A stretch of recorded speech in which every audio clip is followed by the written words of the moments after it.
Hello, hai, selamat sesarap Sokoviai, selamat adau minggu, selamat beribadah, sambut po. Walaupun saat ini di tengah-tengah menghadapi dugaan tentangan yang sangat hebat berdepan dengan COVID-19, tapi kita bersyukur sintino banget dengan karena Tuhan selalu menyertai dan memberkati di toko. Toko pindah ke Sokoviai saat ini, sudah kita beri toko. Sumubang toko siti pada online biar na itahap toko sa COVID ay siti na bubangan na kinaringa tumuko uminta doon toko si saralong lingaran ni Tuhan dahay Yesus Kristus menerima kasih kay sa ikaw gima ikaw mozo-mozo memberkati kadahay ikaw mengantupat melindung kadahay menutup pungkus kadahay si saralong ni kekuasaan ikaw sadap sampai di dino. Terima kasih bago Tuhan. Tinahakan kayo ikaw ng kesempatan untuk beribadah bersama-sama walaupun baik secara online, tapi percaya kayo bahwa kuasa no, sundun no, samad no, baru sidahay. Sebab na saat iti tahap ngabidahay sidikaw, igamadahay, misomok, bahkan miumpog sid saralam di kapuasaan, bahkan ngarang no, tunda ko kayo. Tahap ngabidahay sid saralam di kapuasaan no, sid saralam di ngarang ni Tuhan dahay Yesus Kristus, minta doa ang menerima kasih kayo. Amin. Haleluya. Mari kita memuji Tuhan.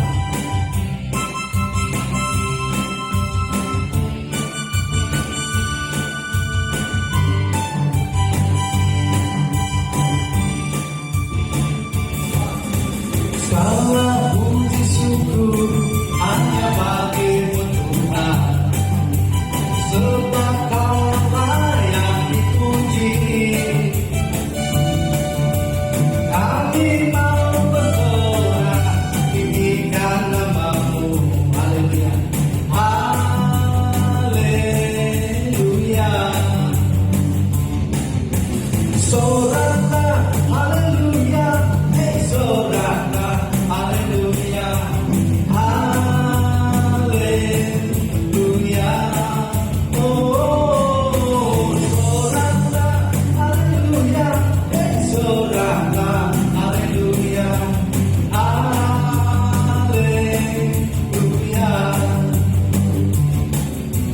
Segala puji syukur hanya bagimu Tuhan, sebab Kau yang layak dipuji. Kami mau bersorak tinggikan namamu, haleluya. Soraklah, soraklah, haleluya, hey soraklah, haleluya, haleluya. Oh, soraklah, haleluya, soraklah, haleluya, haleluya,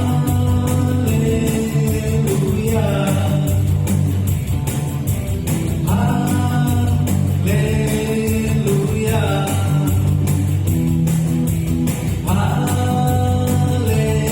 haleluya.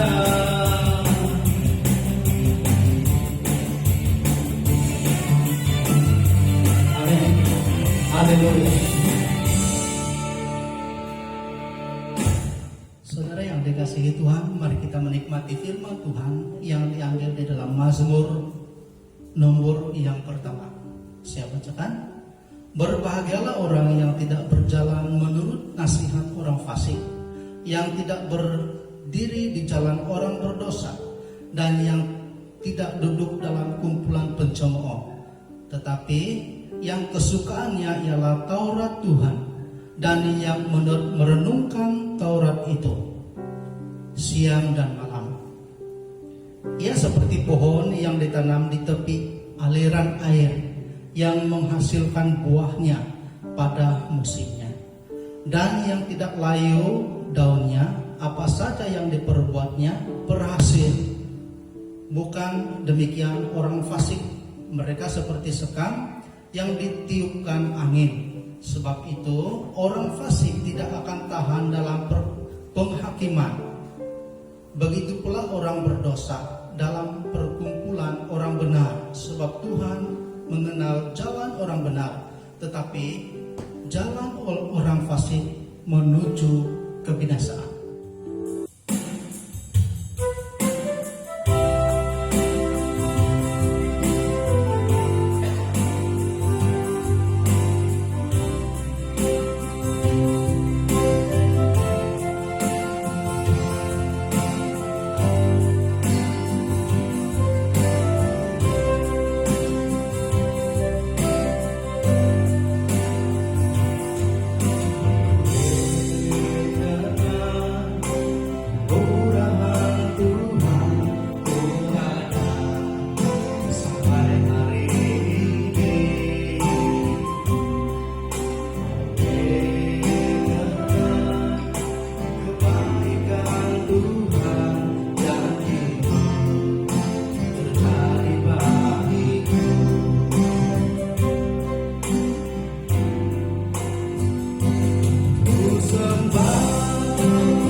Sekali lagi kami datang kepadamu Tuhan. Kami mau belajar merendahkan diri di hadapan-Mu, dan kami mau mengaku setiap perbuatan dosa kami. Kami selalu menyakiti hati-Mu Tuhan. Kami selalu menyakiti hati istri, hati anak-anak, hati suami, bahkan hati teman-teman. Tuhan, kami mohon supaya Engkau mengasihani kami. Engkau mengampuni setiap perbuatan dosa kami. Lepaskan kami daripada ikatan kuasa dosa, dan biarlah firman-Mu Tuhan tetap tinggal di dalam kami, bekerja di dalam setiap hidup kami, agar kami tetap melakukan firman-Mu di dalam kehidupan kami, menjadi terang dan garam bagi dunia. Terima kasih Tuhan, ini doa kami. Di dalam nama Tuhan kami Yesus Kristus kami berdoa dan mengucapkan syukur. Amin.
hidupku yang lama, semuanya sia-sia dan tak berarti. Oh lagi hidup ini ku letakkan pada mezbah-Mu ya Tuhan. Jadilah padaku seperti yang Kau ingini. Oh,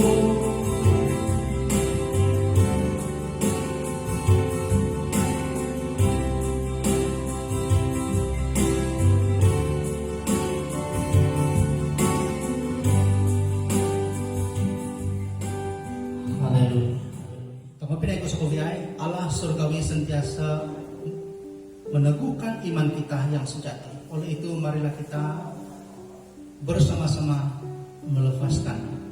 Aku percaya kepada Allah, Bapa yang Maha Kuasa, Khalik langit dan bumi, dan kepada Yesus Kristus anaknya yang tunggal, Tuhan kita, yang dikandung daripada Roh Kudus, lahir dari anak darah Maria, yang menderita di bawah pemerintahan Pontius Pilatus, disalibkan, mati dan dikuburkan, turun ke dalam kerajaan maut, pada hari yang ketiga bangkit pula dari antara orang mati, naik ke surga, duduk di sebelah kanan Allah Bapa yang Maha Kuasa, dan dari sana Dia akan datang untuk menghakimi orang yang hidup dan yang mati.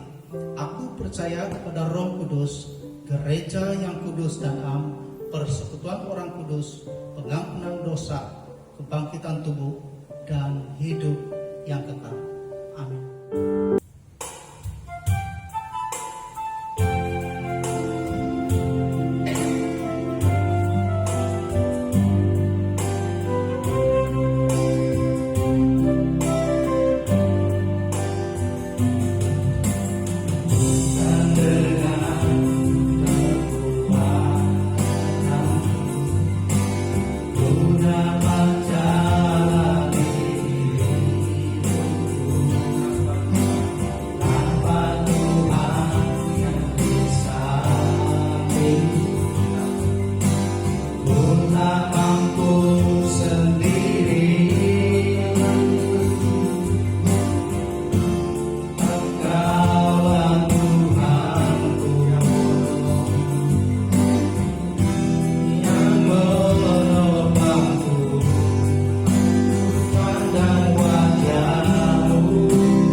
kabar kepada semua jemaat-jemaat yang masih setia bersama-sama dalam ibadah melalui platform online pada hari ini. Saya harap walau dimanapun kamu berada pada ketika ini, marilah kita tetap berdoa bersama-sama untuk keadaan semasa, dan juga semoga kasih dan damai serta perlindungan daripada Tuhan Yesus Kristus senantiasa menyertai kita sampai selamanya. Pada hari ini kita masih lagi bersyukur kepada Tuhan karena diberikan kesempatan yang sangat baik ini untuk mendengar dan belajar mengenai firman Tuhan bersama-sama. Dan pada bulan ini kita masih meneruskan seri pembelajaran kita di dalam tema besar bulanan kita, yaitu kebebasan. Dan khusus pada hari ini, subtema bagi khotbah pada hari ini ialah pertahankan kebebasan dalam Kristus, yang berdasarkan teks yang diambil daripada Galatia pasal yang kedua ayat yang pertama sampailah ayat yang ke-10. Apa yang saya harapkan ialah pada akhir bulan ini kita sudah memahami dengan lebih baik apakah itu arti kebebasan menurut kata Alkitab. Seperti biasa saya akan bacakan teks ini dalam terjemahan bahasa Indonesia kepada kamu semua. Saya bacakan. Kemudian setelah lewat 14 tahun, aku pergi pulang ke Yerusalem dengan Barnabas dan Titus pun kubawa juga. Aku pergi berdasarkan satu penyataan, dan kepada mereka kubentangkan Injil yang kuberitakan di antara bangsa-bangsa bukan Yahudi, dalam percakapan tersendiri kepada mereka yang terpandang, supaya jangan dengan percuma aku berusaha atau telah berusaha. Tetapi kendati pun Titus yang bersama-sama dengan aku adalah seorang Yunani, namun ia tidak dipaksakan untuk menyunatkan dirinya. Memang ada desakan dari saudara-saudara palsu yang menyusup masuk, yaitu mereka yang menyeludup ke dalam untuk menghadang kebebasan kita yang kita miliki dalam Kristus Yesus, supaya dengan jalan itu mereka dapat memperhambakan kita. Tetapi sesaat pun kami tidak mau undur dan tunduk kepada mereka, agar kebenaran Injil dapat tinggal tetap pada kamu. Dan mengenai mereka yang dianggap terpandang itu, bagaimana kedudukan mereka dahulu? Itu tidak penting bagiku. Sebab Allah tidak memandang muka. Bagaimanapun juga mereka yang terpandang itu tidak memaksakan sesuatu yang lain kepadaku. Tetapi sebaliknya, setelah mereka melihat bahwa kepadaku telah dipercayakan pemberitaan Injil untuk orang-orang tidak bersunat sama seperti Petrus untuk orang-orang bersunat, karena ia yang telah memberikan kekuatan kepada Petrus untuk menjadi rasul bagi orang-orang bersunat, ia juga telah memberikan kekuatan kepadaku untuk orang-orang yang tidak bersunat. Dan setelah melihat kasih karunia yang dianugerahkan kepadaku, maka Yakobus, Kefas, dan Yohanes yang dipandang sebagai soko guru jemaat berjabat tangan dengan aku dengan Barnabas sebagai tanda persekutuan, supaya kami pergi kepada orang-orang yang tidak bersunat dan mereka kepada orang-orang yang bersunat. Hanya kami harus tetap mengingat orang-orang miskin, dan memang itulah yang sesungguhnya usahakan melakukannya. Demikian pembacaan teks pada hari ini. Mari kita persiapkan hati kita untuk berdoa bersama-sama menyambut pemberitaan firman Tuhan. Mari kita berdoa. Bapa yang bertakhta di dalam kerajaan surga, pada hari ini kami sangat mengucap syukur karena masih diberikan kesempatan untuk beribadah bersama-sama melalui platform online ini. Kami percaya melalui platform online juga kami boleh mendapat berkat daripada pemberitaan firman Tuhan ini. Dan kami mempersiapkan hati kami untuk menyambut firman Tuhan. Dan biarlah apa yang kami pelajari tidak sekadar menjadi pengetahuan bagi kami, tapi biarlah ini menjadi bekalan kami di dalam perjalanan kami hidup sebagai orang Kristen di dalam dunia ini. Di dalam keterbatasan kami mohon supaya Tuhan yang membantu kami, agar kami lebih memahami isi hati Tuhan melalui pemberitaan firman Tuhan. Ini doa kami Tuhan, di dalam nama Yesus kami berdoa. Amin. Saudara dan saudari yang sangat-sangat dikasihi Tuhan, teks yang baru saja saya bacakan kepada kamu semua merupakan surat daripada Rasul Paulus kepada jemaat di Galatia. Nah, mungkin ada yang bertanya, siapakah Rasul Paulus ini? Rasul Paulus merupakan satu pribadi yang sangat terkenal di dalam Alkitab. Bahkan jika kita melihat Alkitab itu sendiri, yaitu di dalam Perjanjian Baru, kita akan mendapati bahwa 70% hasil tulisan di dalam Perjanjian Baru adalah hasil tulisan Paulus melalui surat-suratnya kepada jemaat-jemaat yang ada di sekitar Asia Kecil, di dalam membayar Roma. Dan Rasul Paulus merupakan seorang Farisi sebelum dia bertobat ketika dia bertemu Yesus dalam perjalanannya ke Damsyik. Dan sebelum dia bertobat, tugas utama Rasul Paulus ialah menangkap orang-orang Kristen yang percaya dan membawa mereka ke mahkamah agama. Pada waktu yang sama, Rasul Paulus juga menyiksa orang-orang yang mengikut Yesus. Namun setelah peristiwa dia bertemu dengan Yesus sehingga Rasul Paulus sendiri menjadi buta, dia berubah menjadi orang yang percaya dan sangat tekun di dalam memberitakan Injil. Dan kita boleh membaca mengenai kisah pertobatan Paulus ini di dalam Kisah Para Rasul. Namun apa yang menarik bagi Rasul Paulus ialah bukan hanya latar belakangnya sebagai orang Farisi kemudian menjadi percaya, tetapi di dalam pelayanan Paulus, fokus Paulus bukanlah memberitakan Injil kepada bangsa Yahudi saja, tetapi fokus terbesar Rasul Paulus ialah memberitakan Injil di luar bangsa Yahudi, yaitu kepada orang-orang kafir seperti orang-orang Yunani. Berbeda dengan rasul-rasul yang lain yang berfokus pelayanan mereka dalam kalangan orang Yahudi sendiri.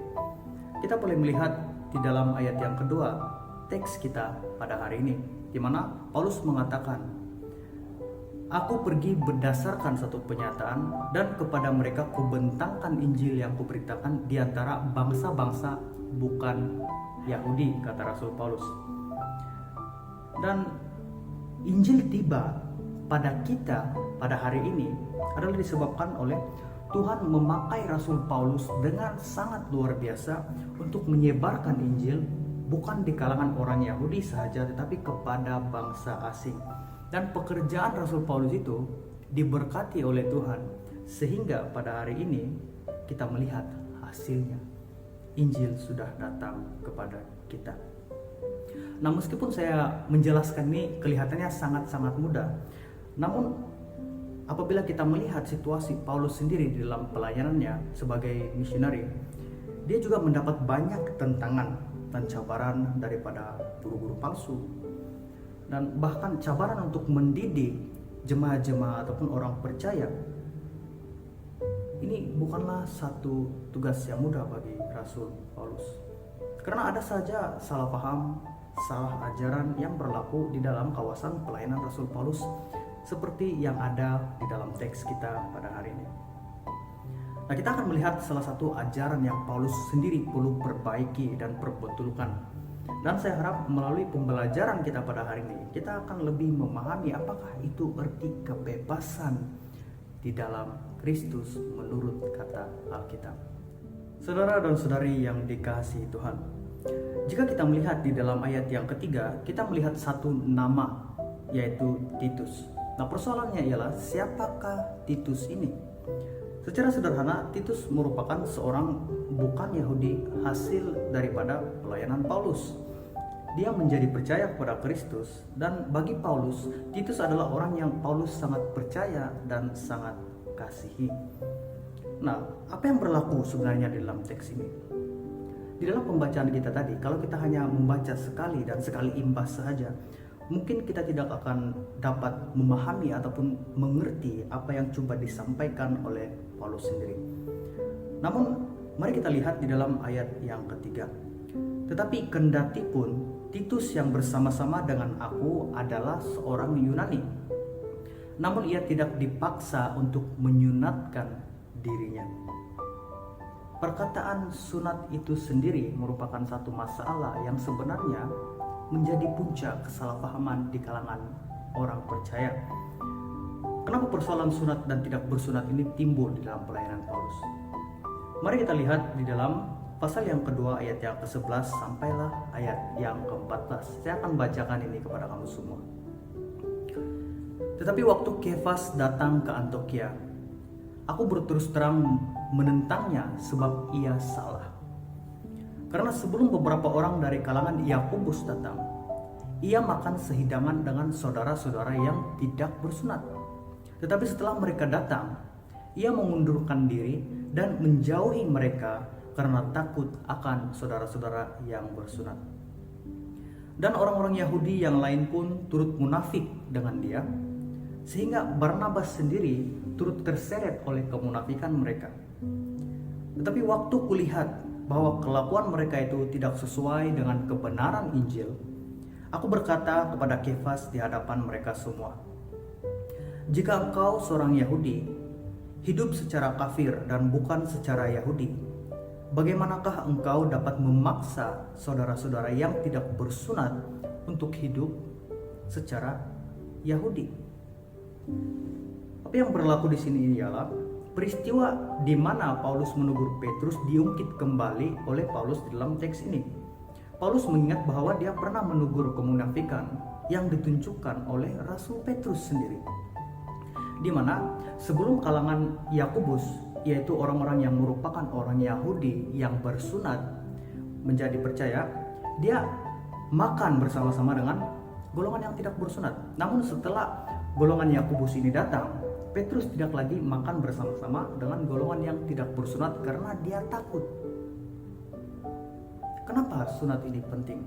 Daripada apa yang kita bacakan, seolah-olah Petrus menganggap sunat atau tidak bersunat ini adalah sesuatu yang sangat penting. Jadi persoalan bagi kita ialah kenapa sunat ini penting bagi orang Yahudi meskipun mereka sudah percaya kepada Yesus. Nah, pertama-tama, apabila seseorang Yahudi disunat, itu menunjukkan bahwa mereka berbeza daripada orang kafir. Karena perbezaan yang utama di antara orang Yahudi dan orang bukan Yahudi ialah karena sunat. Dan menurut setengah orang, bahkan para rasul sendiri, golongan yang belum bersunat ini masih dikategorikan sebagai golongan yang kotor, yang tidak patut didekati, yang patut ditakuti, dan sama sekali tidak mau bergaul, apalagi duduk semeja makan bersama-sama dengan mereka, meskipun mereka adalah sesama orang Kristen. Ada diskriminasi yang berlaku di sini. Dan kita harus pahami juga konteks pada ketika itu ialah tidak semua orang Kristen adalah orang Yahudi. Ada juga yang bukan Yahudi tetapi menjadi Kristen. Yang membuat Paulus kecewa dan marah di sini ialah apabila hal keselamatan yang diperolehi melalui anugerah Tuhan Yesus Kristus harus diberikan syarat harus bersunat terlebih dahulu sebelum boleh diselamatkan. Izinkan saya jelaskan apa yang saya katakan sebentar tadi. Setengah mereka berpikir, bahkan mungkin para rasul yang lain juga berpikir, bahwa orang kafir memang boleh diselamatkan di dalam Yesus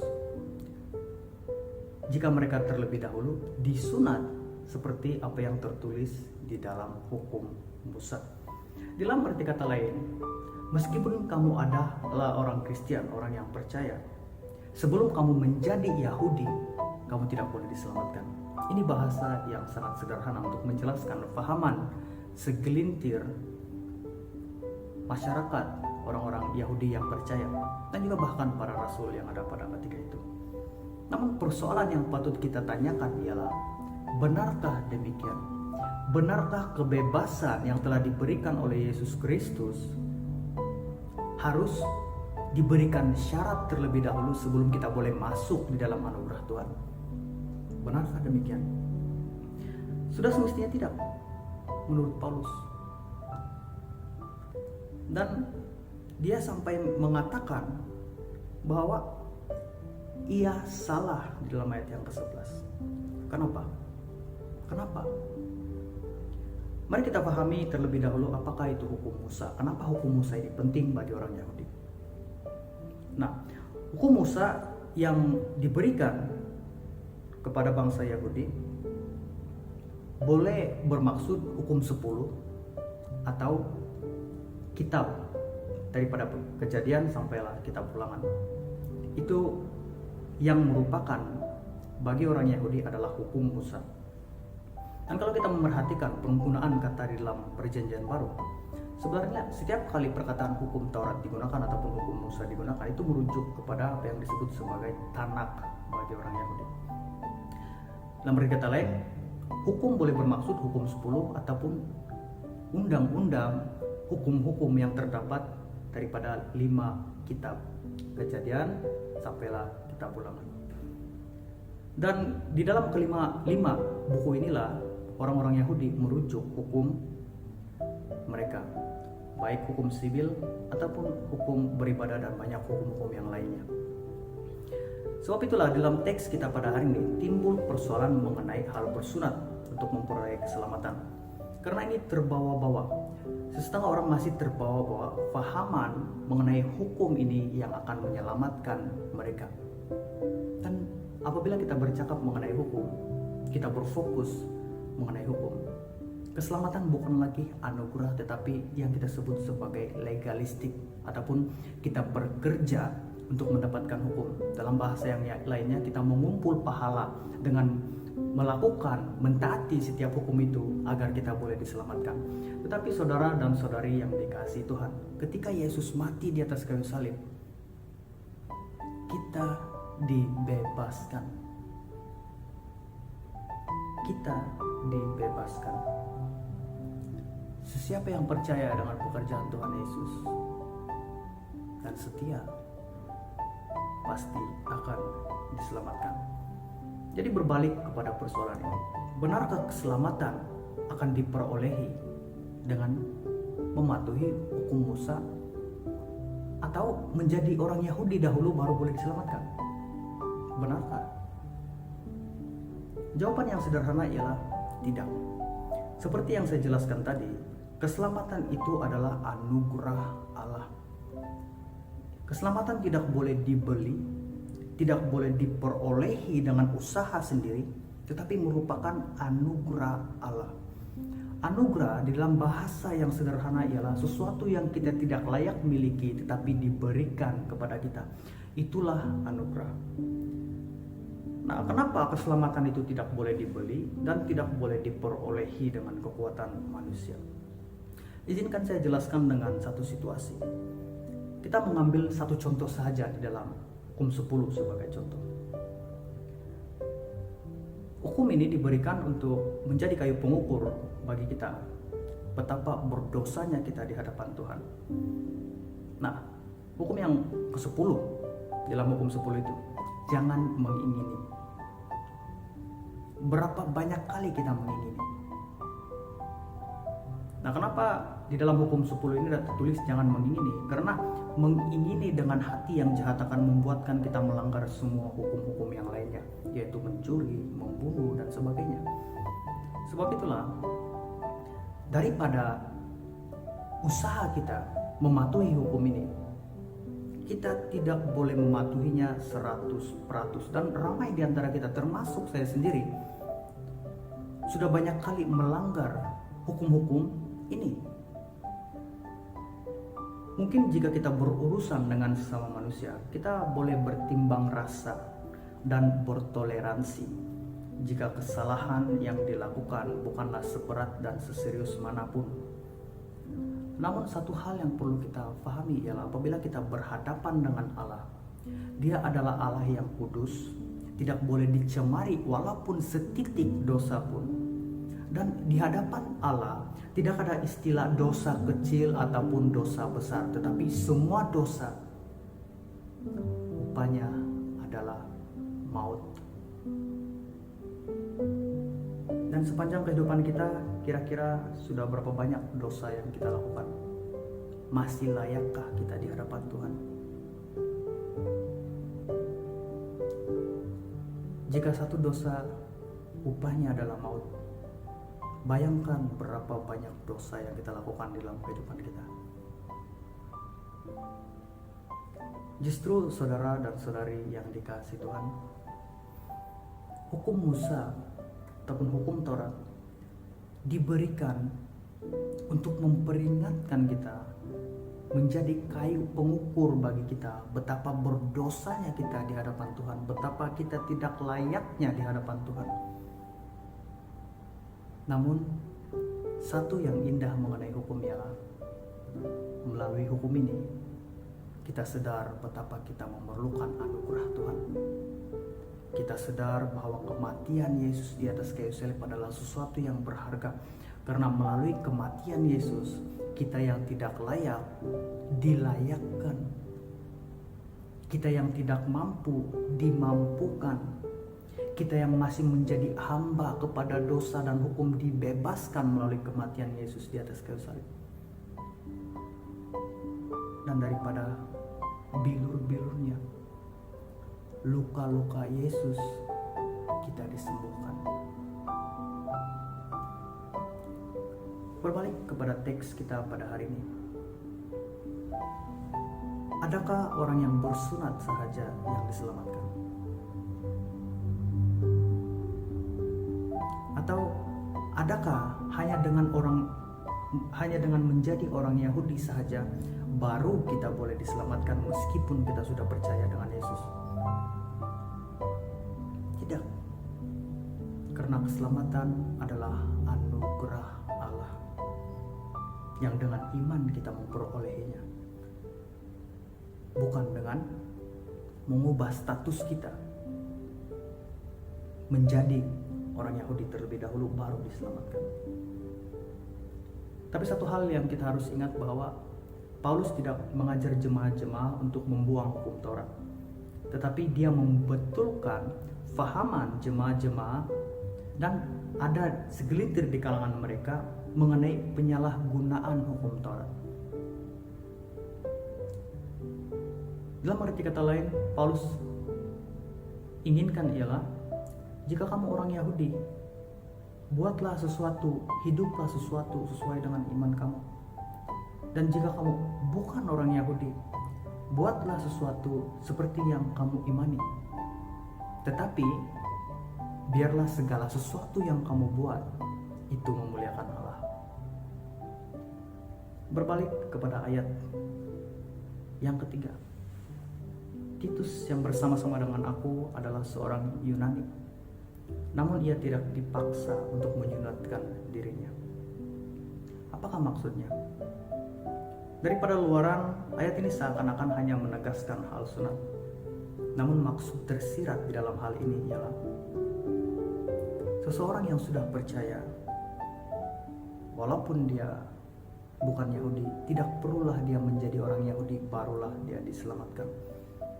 Karena karya penyelamatan Allah melalui kematian Yesus Kristus dan kebangkitannya merentas bangsa, warna kulit, bahasa, dan budaya. Dan kalau kita melihat seterusnya, apa yang berlaku di dalam teks kita pada hari ini, tindakan Paulus juga diterima oleh rasul yang lain. Boleh lihat dalam ayat yang ke-9, melalui persetujuan di kalangan mereka. Nah, setelah mereka bersetuju di kalangan mereka, maka dibahagikanlah pelayanan itu kepada dua. Rasul Petrus dan rasul-rasul yang lainnya melayani di kalangan orang Yahudi. Dan Rasul Paulus melayani orang bukan Yahudi, menyebarkan Injil, berita baik kepada semua orang. Kesimpulannya pada hari ini, sesuai dengan tema kita pada hari ini, pertahankanlah kebebasan di dalam Kristus.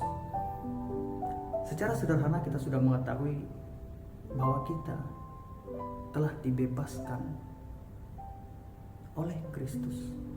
Kita dibebaskan daripada sengat maut. Kita dibebaskan daripada dosa. Kita bukan lagi hamba kepada dosa maupun maut, tapi kita adalah anak-anak Tuhan yang Dia kasih. Tapi persoalannya ialah, apa yang kita perlu lakukan mengetahui bahwa kita sudah dibebaskan? Pertahankanlah kebebasan di dalam Kristus. Karena hukum, kita mengetahui betapa kita memerlukan anugerah Tuhan. Tapi persoalannya ialah, apakah respon kita pada anugerah Allah? Ada beberapa hal yang kita boleh lakukan untuk meresponi anugerah Tuhan sambil kita mempertahankan kebebasan kita akan anugerah Allah. Yang pertama, sesuai dengan situasi pandemik pada hari ini, marilah kita saling menjaga dan memerhatikan, karena ini juga tertakluk di dalam hukum yang terutama, kasihlah sama manusia seperti kamu mengasihi dirimu. Kalau kamu mengasihi dirimu dengan sangat-sangat, maka kasihlah orang lain seperti mana kamu mengasihi dirimu sendiri. Yang kedua, janganlah menjadi batu sandungan sesama kita melalui tindakan kita dan perkataan kita. Karena apa yang kita lakukan, kita katakan, mungkin boleh menyakiti orang lain, mungkin boleh menyakiti orang yang mendengar dan melihat tindakan kita. Apalagi kalau mereka berdosa karena apa yang kita katakan dan kita lakukan. Yang ketiga ialah saling mengampuni dan saling menerima antara satu sama lain. Tidak ada diskriminasi bangsa, bahasa di kalangan kita.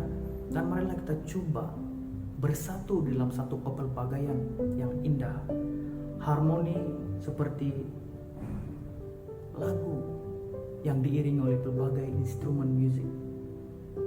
Dan yang keempat, kita melayani Tuhan melalui apa yang kita miliki, baik itu dalam bentuk waktu kita, talenta kita, bahkan kepunyaan kita.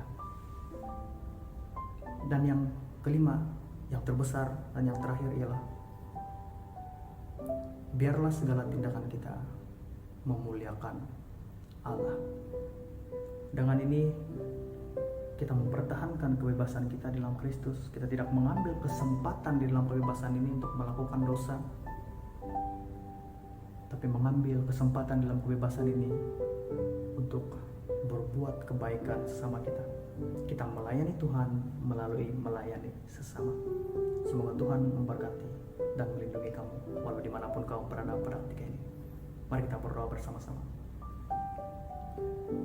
Bapa yang bertakhta dalam kerajaan surga, pada hari ini kami menyadari bahwa kami adalah orang-orang yang bebas,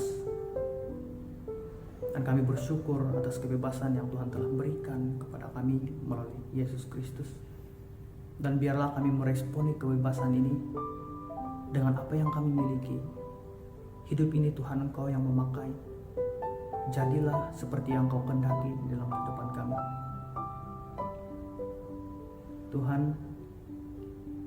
pimpin kami, lindungi kami, dan jaga kami walau dimanapun kami berada pada ketika ini. Semoga kasih dan damai sejahtera, perlindungan serta berkat daripada Engkau kami dapat rasakan walau di mana kami berada pada ketika ini. Di dalam nama Yesus kami berdoa. Amin.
saudara dan saudari dalam keadaan sehat-sehat saja.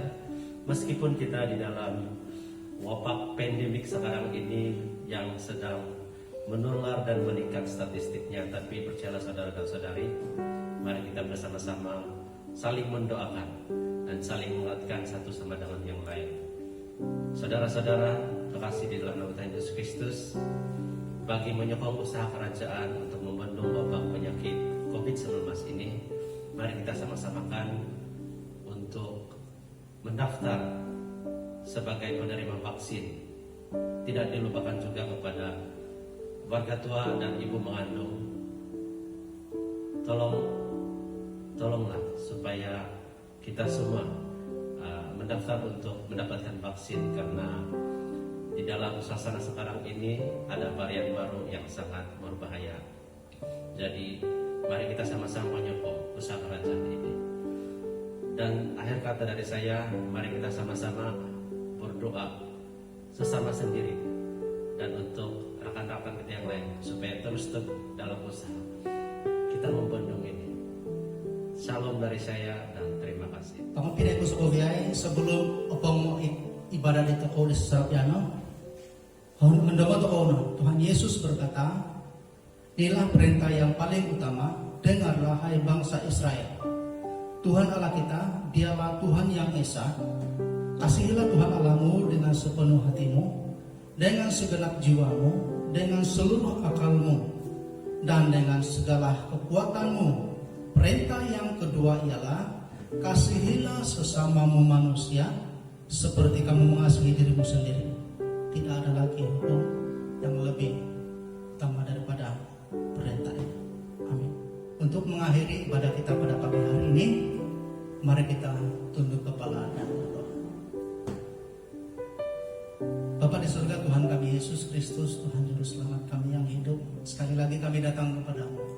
Kami bersyukur dan berterima kasih kepada Engkau, karena Engkau sudah menyertai dan memberkati ibadah kami pada pagi hari ini.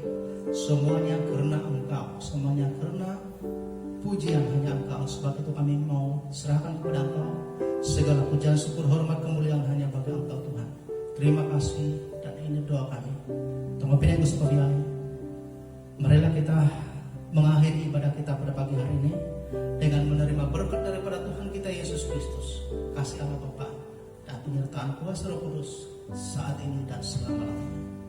Di dalam nama Tuhan kami Yesus Kristus kami berdoa. Haleluya. Amin. Amin.